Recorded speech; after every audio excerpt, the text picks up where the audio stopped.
Bien le bonsoir, messieurs, dames. Wow! Non, tu ne peux pas redémarrer cet épisode comme ça. Car la dernière fois, je te rappelle, tu m'as planté, hein. Vous pouvez le témoigner, vous, hein.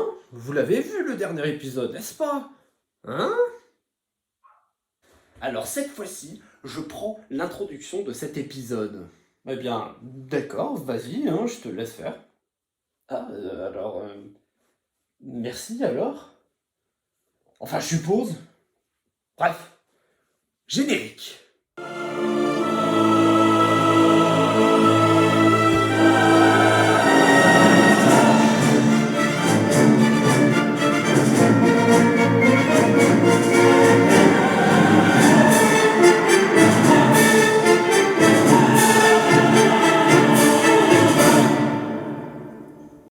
Mes chers amis, vous voulez savoir comment sont utilisés les mousquetaires? Dans le feu de l'action, au milieu des flammes et chevauchant les champs de bataille de l'histoire. Eh bien, vous êtes au bon endroit. Car aujourd'hui, je vous propose de plonger au cœur de ce qui fait ce format, c'est-à-dire à quelles tâches étaient employées les unités militaires de l'histoire, quels étaient leurs uniformes et leurs éventuelles évolutions. Alors faisons une introduction un peu plus courte pour cet épisode, pour commencer ce dernier, car il y a de la masse à dégarnir, messire.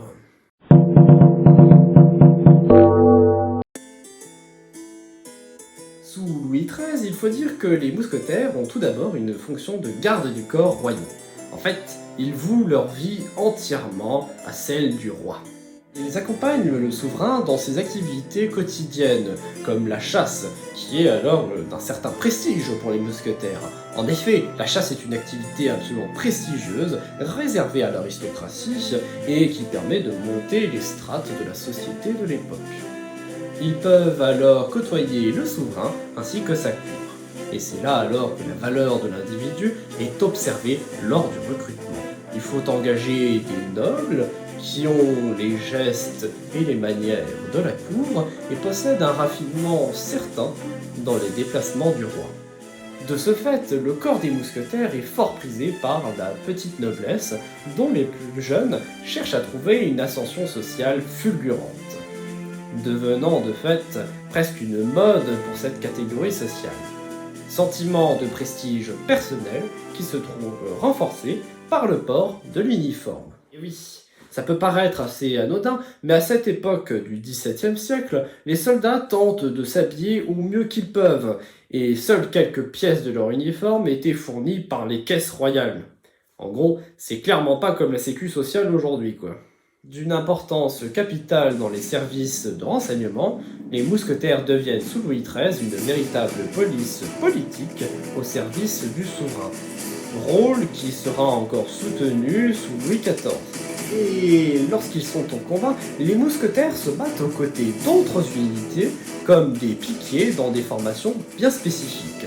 Il faut comprendre que ces unités sont surtout spécialisées dans le tir et non pas dans le combat du corps à corps comme je l'avais dit dans la première vidéo. Cette formation combinant unité de tir à distance et infanterie de corps à corps peut effectivement fortement faire penser aux tercieros espagnols, si vous voyez de quoi je parle.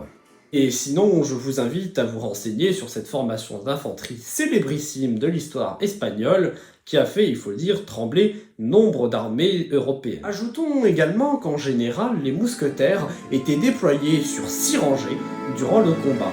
Une fois qu'une ligne avait effectué sa salve, elle s'abaissait ou se rangeait derrière la formation afin de recharger. Procédé qui permet ainsi à cette unité de mousquetaires de pouvoir tirer plus ou moins en continu, permettant de croître les possibilités utilité tactique dans les combats de cette époque, et également rendant le feu au mousquet bien plus important au cours du XVIIe siècle. Sous Louis XIII, comme je l'ai précisé précédemment, les mousquetaires et en général l'ensemble des soldats de cette époque s'habillent comme ils peuvent. En fait, les premiers mousquetaires n'avaient carrément même pas d'uniforme à leur création en 1622, mais il faut dire que cette unité est divisée en deux groupes, donc il existe déjà un certain semblant d'uniforme. D'une part, vous avez ce que l'on appelle les bleus. Ces derniers sont les mousquetaires du roi, tandis que les rouges, eux, sont les mousquetaires du cardinal. Mais le rouge deviendra la couleur officielle du corps des mousquetaires à partir de 1673, soit l'année du célèbre siège de Maastricht. Une chose est sûre, c'est que les premiers mousquetaires étaient recrutés surtout dans les régions du sud-ouest du royaume. On choisissait en fait les personnes les plus gaillards et robustes pour faire partie de ce corps d'exception, ce qui permettait en un sens de faire une distinction physique avec le reste des soldats de l'armée royale.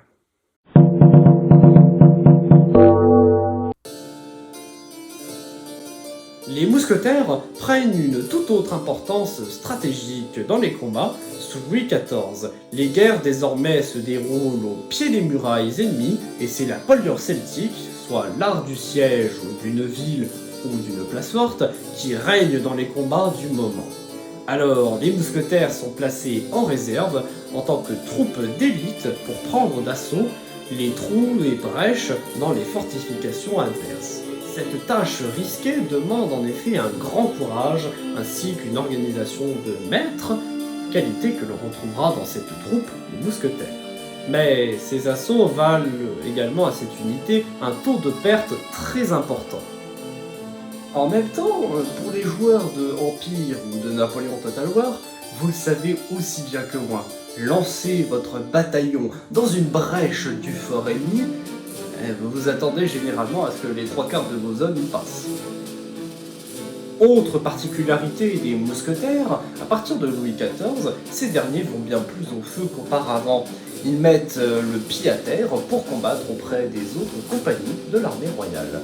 C'est alors une unité à pied redoutable et qui forme parfois une grande partie des armées royales. Cependant, vers la fin du règne de Louis XIV, le souverain veut conserver la vie de ses fidèles combattants, prenant alors conscience effectivement des pertes assez importantes. Ainsi sont-ils écartés de plus en plus des combats pour devenir des officiers de l'armée royale qui vont entraîner les futures générations. De plus qu'ils sont des troupes plus en réserve, mais tout à fait utilisées dans les derniers moments des batailles de l'époque. Un peu comme la garde impériale de Napoléon. Avec les réformes de la maison du roi sous Louis XIV, quelques changements sont effectués dans l'apparence de ces braves du roi. C'est en 1664 que la compagnie des mousquetaires est entièrement réorganisée.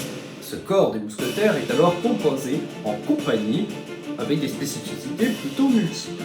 C'est en gros une recomposition de l'organisation des armées qui permet ainsi plus de compréhension et de cohérence dans les mouvements des armées.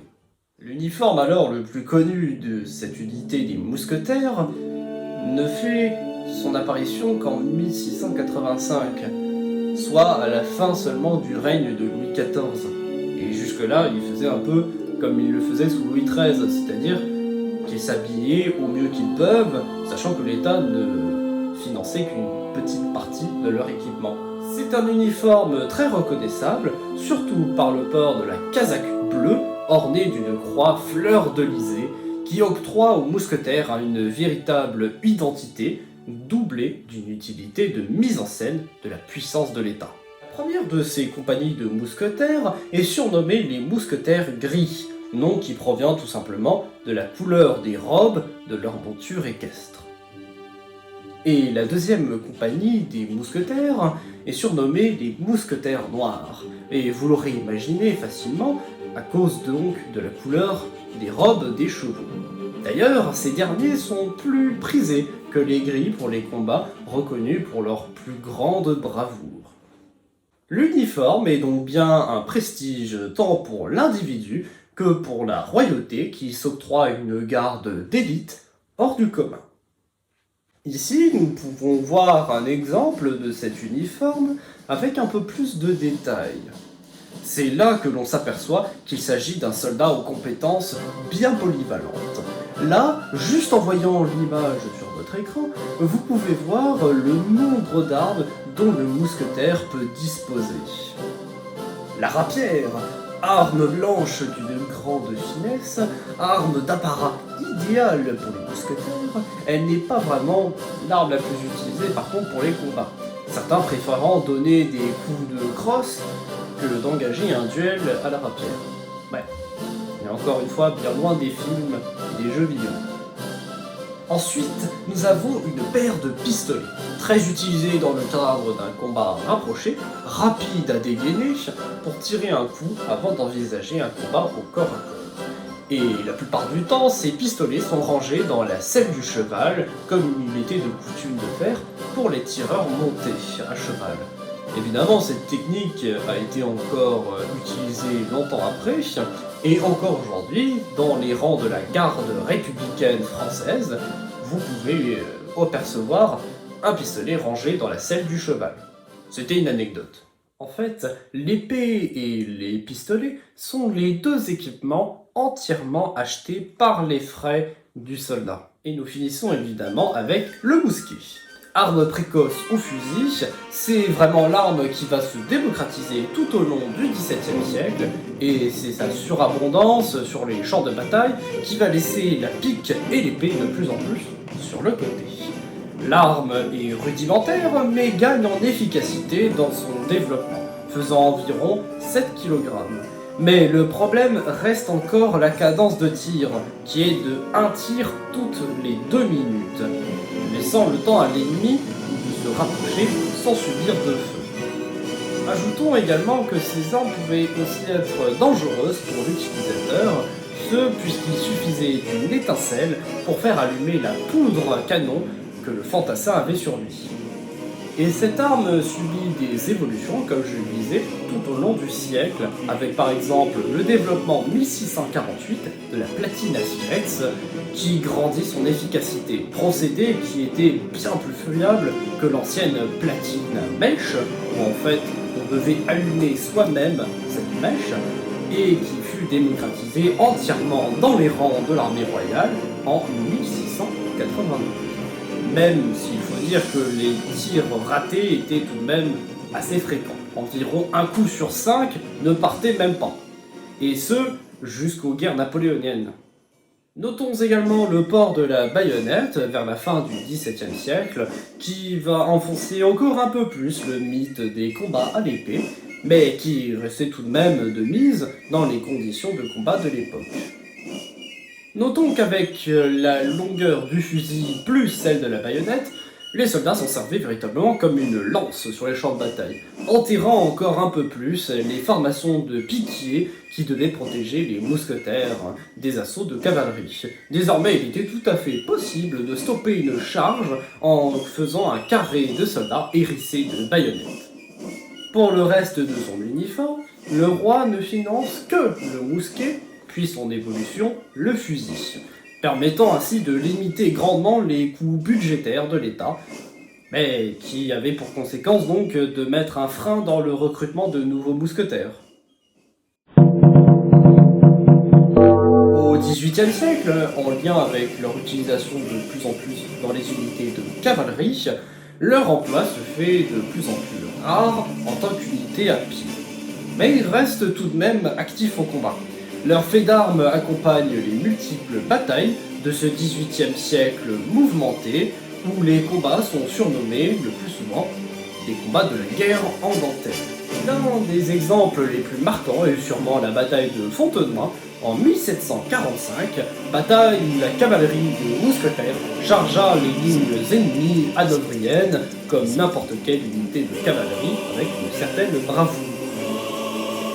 Ces derniers voient également leur armement évoluer avec une prédominance progressive du fusil dans les rangs. Mais leur rôle militaire s'effondre véritablement au cours du XVIIIe siècle.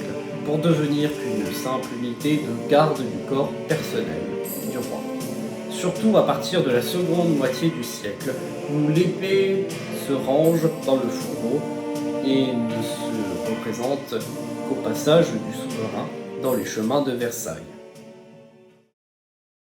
Souvent bien plus orné que celui de l'infanterie classique, leur habillement arborant alors plus de rouge pour correspondre aux tendances des uniformes de l'armée royale. Mais l'on garde toujours la croix blanche fleur d'olivier, qui est leur emblème reconnaissable et indissociable à l'appartenance de la maison du roi.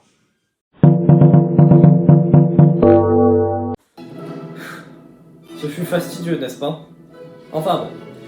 On a eu ici pu faire un descriptif de l'utilisation des mousquetaires dans l'histoire, ainsi que l'évolution de leur uniforme. Et cela me donne moultes idées pour de prochaines vidéos quant à la représentation que l'on s'en fait d'eux dans les films ou les jeux vidéo, bref, dans la pop culture. Mais pour le prochain épisode, on va plutôt s'intéresser à leur image dans l'imaginaire collectif, ainsi qu'à un homme légendaire des mousquetaires. J'espère que vous l'avez su. Mais ça sera pour un prochain épisode, alors souvenez-vous bien de cette formule. L'État, c'est moi.